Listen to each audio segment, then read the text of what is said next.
Bonjour à tous, merci de nous suivre sur 2EFTV. On y va pour ce flash d'informations. Le ministre sénégalais de l'enseignement supérieur, Cheikh Anne, était ce lundi 8 juillet au Centre spatial universitaire de Montpellier et les installations d'Ariane Group en région parisienne.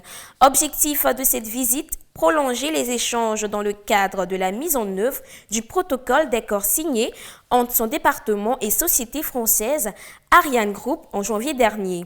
Le but du projet est d'implanter des infrastructures satellitaires au Sénégal pour booster la formation professionnelle dans la richesse spatiale.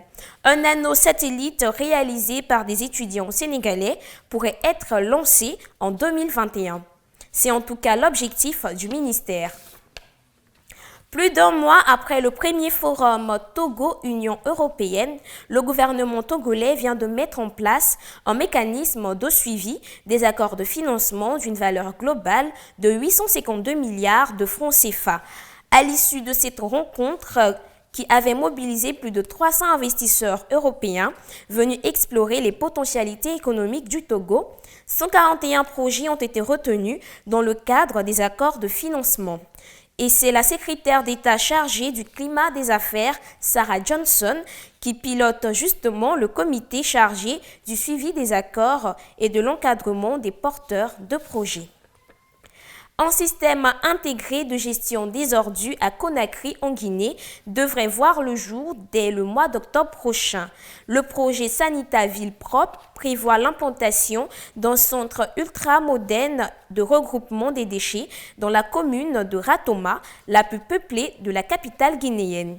Dans la pratique, les colporteurs actifs dans les quartiers pourront regrouper leurs ordures dans des points de ramassage avant que les déchets ne soient convoyés vers le centre de traitement.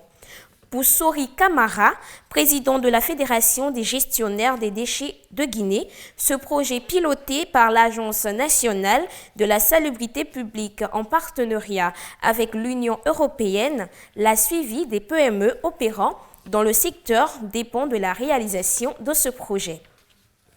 En Éthiopie, le fonds Khalifa pour le développement des entreprises des Émirats arabes unis vont débloquer 100 millions de dollars en faveur de la transformation économique dans ce pays d'Afrique de l'Est. Ce financement qui est octroyé sous forme de dons ciblera essentiellement les petites et moyennes entreprises intervenant dans les domaines de l'agro-industrie, de l'agriculture, des services informatiques, de l'énergie et de l'industrie.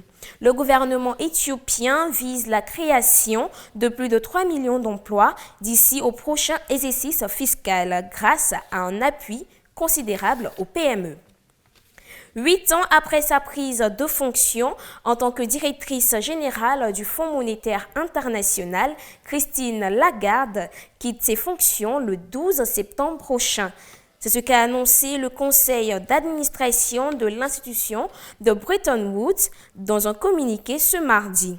L'économiste française a été nommée début juillet à la tête de la Banque centrale européenne en remplacement de l'Italien Mario Draghi. Voilà, c'est la fin de ce flash d'informations. Restez connectés sur 2EFTV pour plus d'informations. Au revoir.